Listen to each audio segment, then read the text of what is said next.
안녕하세요. 2월 27일 목요일 캠퍼스 새벽 날개입니다. 오늘은 마태복음 14장 1절에서 12절 본문으로 하나님의 말씀 함께 나누겠습니다. 오늘 본문의 주요 등장인물은 바로 헤롯 안티파스입니다. 헤롯 안티파스는 당시 갈릴리의 분봉왕이었습니다. 오늘 이 헤롯 안티파스의 인생을 조명해 보면서 죄에 대한 경각심과 우리의 삶에 대한 방향에 대해서 다시 한번 생각해보는 귀한 시간이 되었으면 좋겠습니다. 이 헤롯 안티파스, 줄여서 헤롯은 어떤 사람이었는가? 첫째, 죄에 붙잡힌 영혼이었습니다. 이제 예수님의 소문이 헤롯의 귀에 들어가게 되었습니다. 예수님의 사역을 통해서 병이 떠나가고 더러운 귀신들이 떠나가고, 그리고 의와 심판에 대해서 선포가 되어지며 하나님 나라가 선포되어지며 회개의 메시지가 선포되어진다는 그런 소문이 이 헤롯에게 들렸습니다. 그런데 즐거움이 되고 해방의 소식이 되어야 할 이 복음의 소식이 헤롯에게는 결코 즐거움이 되지 못했습니다. 왜냐하면 그의 마음 가운데 해결되지 않은 죄의 문제들이 얽혀 있었기 때문입니다. 그 예수님의 소식을 들었을 때 그는 과거에 자신이 저질렀던 죄를 은밀하게 마음속으로 떠올려 봅니다. 어떤 일을 했는가? 이제 세례 요한이 이 헤롯이 자신의 동생인 빌립의 아내를 빼앗아서 헤로디아를 아내로 삼은 일을 책망했습니다. 정말 해서는 안 될 부도덕한 그런 죄를 하나님 앞에 범했다는 것을 책망했을 때에 그가 세례 요한에 대해서 마음으로 적개심을 품게 된 것이죠. 성경을 종합해 보면 그러면서도 헤롯은 세례 요한에 대한 두려움이 있었고 또 어딘가 모르게 신망하는 그러한 마음이 있었습니다. 또 이렇게 보호해 주려는 마음도 있었지만 결국 자신의 죄의 그 고리를 끊지 못하고 또 기회를 타서 세례 요한을 목베어서 이제 죽이게 되는 그런 죄를 저질렀던 것이죠. 근데 그의 마음 가운데 그의 죄에 대해서 회개의 자리로 나가지 못하고 그냥 방치했기 때문에 그의 심령 가운데는 그런 죄에 대한 죄가 그를 붙잡고 있었기 때문에 그는 자유함을 누리지 못했습니다. 여러분, 죄에 붙잡힌 영혼은 부와 권력이 있어도 불안만이 있고 거기에는 자유가 없다는 사실을 꼭 기억해야 합니다. 여러분, 설교의 목적은 무엇입니까? 설교의 목적은 살리는 것입니다.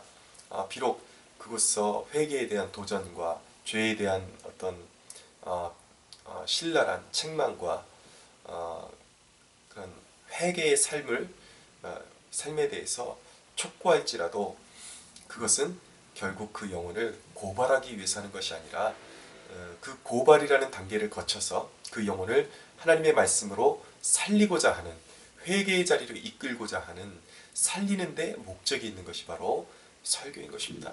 그런데 이 죄의 문제를 해결하지 못하고 회개의 자리로 나아가지 않으면 늘 그 말씀 앞에 설 때 그 말씀이 나를 회복시키는 말씀이 아니라 부딪히는 말씀 같고 또 왠지 나를 겨냥한 말씀 같고, 왜 누군가가 꼭 자신에 대해서 막 소문을 퍼뜨리고 다닌 것 같고, 목사님이 어떻게 알고 내 죄의 문제를 저렇게 신랄하게 비판하시지?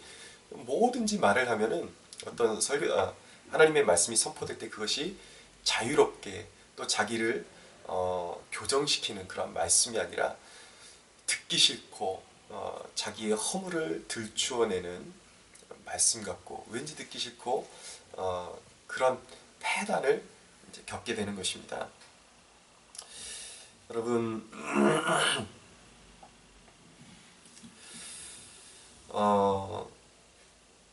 죄의 고리를 끊어버리지 않으면 이것이 눈덩이처럼 불어나게 되어 있는 것입니다.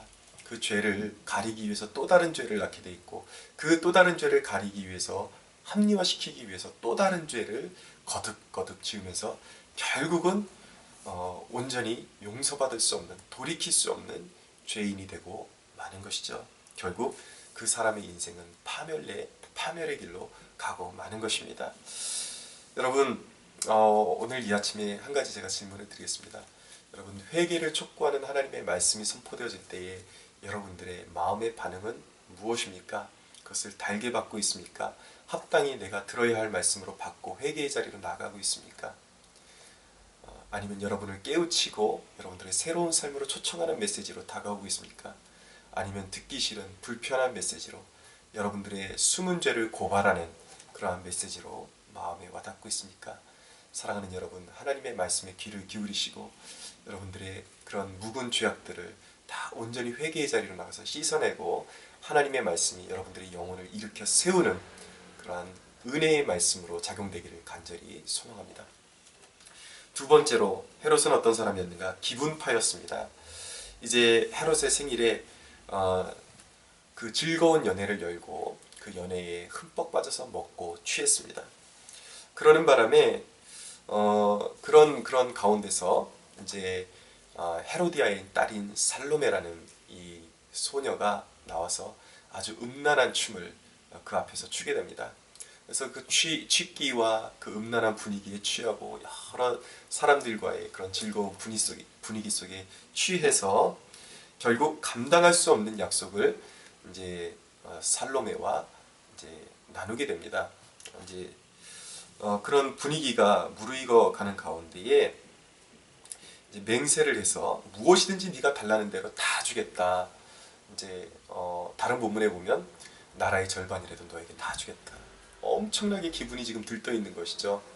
그랬더니 이 살로메가 자기 어머니 헤로디아에게 가서 무엇을 구할까 그렇게 물어보았는데 헤로디아가 세례 요한의 머리를 구하라고 그렇게 시켰던 것입니다. 감당할 수 없는 그러한 일이 벌어지고 만 것이죠. 여러분, 세상의 쾌락을 쫓고 기분 나는 대로 말을 내뱉는 그런 존재는 결국 자기 머리에 죄를 쌓는 존재가 될 수밖에 없고, 그리고 감당할 수 없는 인생의 무거운 짐을 스스로의 어깨에 올려놓을 수밖에 없는 존재가 된다는 사실을 꼭 기억하십시오. 여러분, 우리의 인생은 너무나도 귀한 것입니다. 하나님은 우리의 인생을 우리 인생의 무게를, 우리 입술의 무게를 달아보신다는 사실을 여러분 아십니까?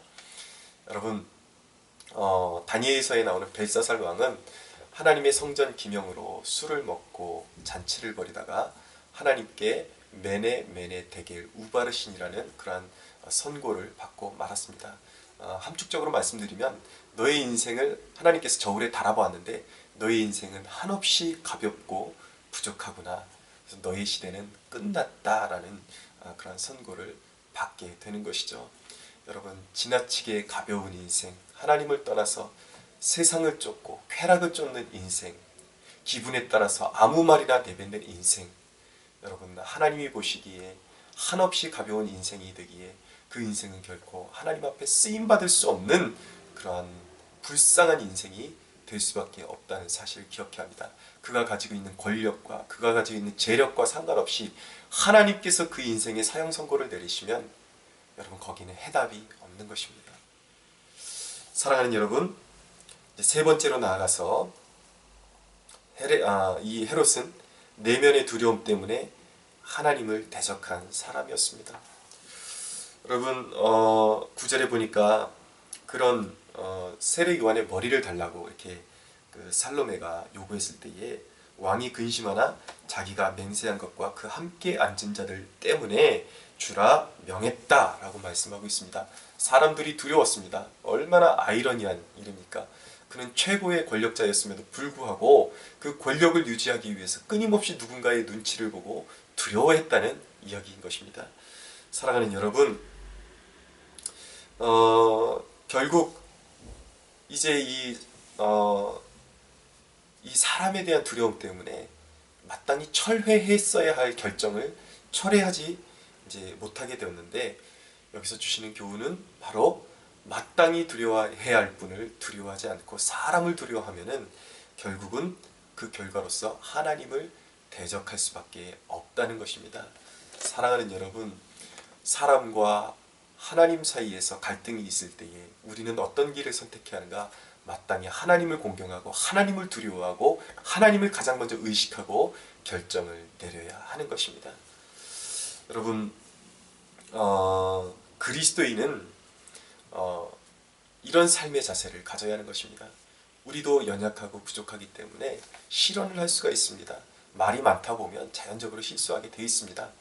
그럴 때에 내가 한 말이 내가 도저히 실행할 수 없는 말이었다는 것을 깨닫고, 그것이 또한 하나님께 하나님을 대적하는, 하나님께 근심이 되는 그러한 결정이었다는 것을 스스로가 깨닫게 되었을 때, 참된 그리스도인은 사람들 앞에서 공식적으로 사과할 수도 있어야 되고, 자기의 말이 잘못 내뱉은 말이었음을 여러분 고백할 수도 있고, 또 사과하고 돌이킬 수 있어야 하는 것입니다. 체면 때문에 마지못해서 이것이 하나님께 기쁨이 되지 못한다는 것을 깨닫고 나서도 계속해서 그 길로 가는 것, 결국은 여러분 하나님을 대적하는 그런 존재가 될 수밖에 없다는 것입니다. 여러분, 사람들 앞에서 내가 실언을 한 것을 바로잡는 것, 이것도 그리스도인이 가질 수 있는 최고의 용기임을 깨닫게 되기를 바랍니다.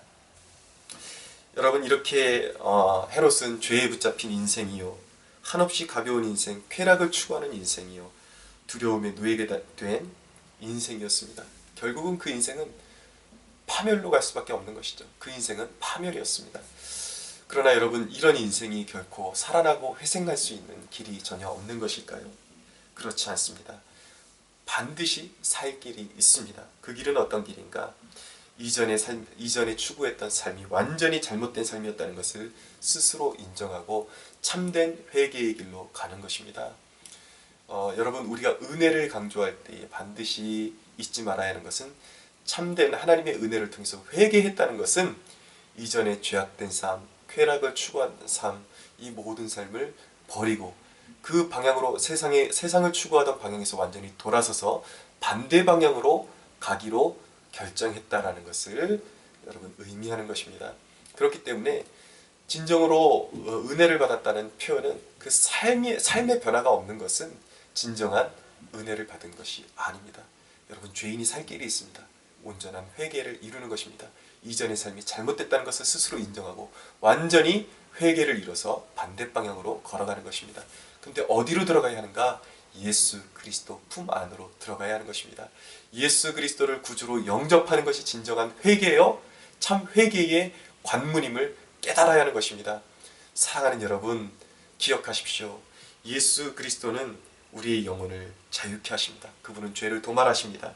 그리고 우리의 인생에 새로운 비전을 허락하십니다.